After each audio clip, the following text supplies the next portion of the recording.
Bonjour à tous, alors pour cette deuxième vidéo que je fais en continu de la première où je vais vous présenter justement ces jolies fleurs qui sont donc des roses éternelles.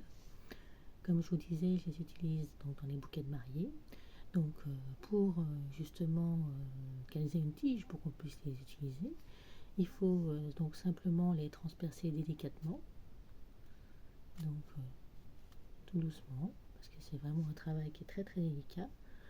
Ensuite, avec un deuxième fil de fer, donc en forme de croix, vous veillez à ce que les fils de fer soient à peu près à égale distance. Ensuite, délicatement, vous baissez les fils de fer pour que tout le monde soit à la bonne taille. Donc, il faut des fils de fer d'un certain grammage pour que justement, quand vous teniez la fleur en bas, elle ne tombe pas. Parce qu'en fait, le choix du fil de fer est très important. C'est grâce à lui que vous avez, on va dire, une tenue de votre fleur. Donc, une fois que tous vos fils de fer donc, sont bien rejoints, vous les tournicotez délicatement. Voilà.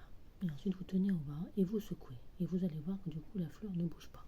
Donc, vous avez déjà votre montage, il est réussi. Sinon, si vous faites avec des fils de fer qui seront trop légers, votre fleur va faire comme ça. Et là, dans votre bouquet, ça va être une catastrophe.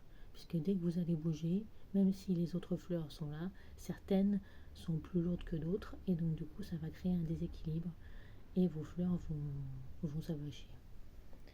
Alors ensuite, je travaille avec un petit scotch qui s'appelle du Floratap. Donc, je tire un petit bout, comme ceci. Et ensuite, je travaille ici, je fixe tout en haut, le long, sur le pédoncule, ça s'appelle d'ailleurs, c'est le pédoncule de la fleur. Et je fixe tout en haut, tout autour, donc du scotch, pour cacher le fil de fer vert, parce que c'est pas très esthétique. Surtout dans les bouquets de mariée, c'est surtout des coloris clairs blancs.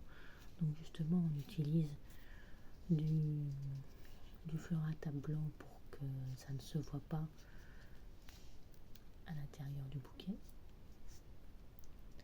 Alors en général, j'en mets deux couches, parce que la première couche, on aperçoit encore le fil de fer.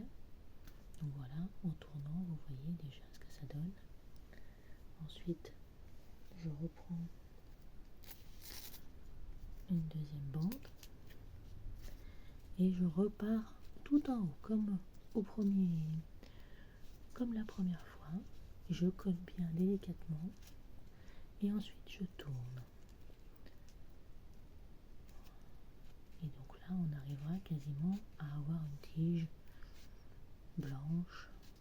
Donc quand je vais le mélanger dans un bouquet de mariée avec des fleurs séchées blanches, on ne distinguera pas la tige de la fleur. C'est ce qu'il faut justement si on veut que ce soit esthétique. Alors oui, maintenant vous allez peut-être me dire, oui c'est vrai, ça sert peut-être pas à grand chose, mais pour un bouquet de mariée, il faut que les tiges soient très fines, parce que c'est un bouquet que vous allez porter une bonne partie de votre journée. Donc si vous avez un énorme bouquet rond qui est très lourd, et donc du coup qui va vous gêner, vous allez vite le poser parce que du coup vous aurez mal au bras tellement vous allez le porter. Alors voilà, cette technique de montage permet d'avoir justement une poignée plus fine et donc c'est plus confortable pour les mariés et ça évite aussi voilà, de faire tomber votre bouquet, ça évite aussi d'avoir des crampes aux mains, surtout ces jours-là où on est très stressé. Bon bah j'espère que toute cette petite vidéo vous apportera des nouvelles connaissances. N'hésitez pas si vous avez des questions et je vous souhaite une bonne soirée. À bientôt.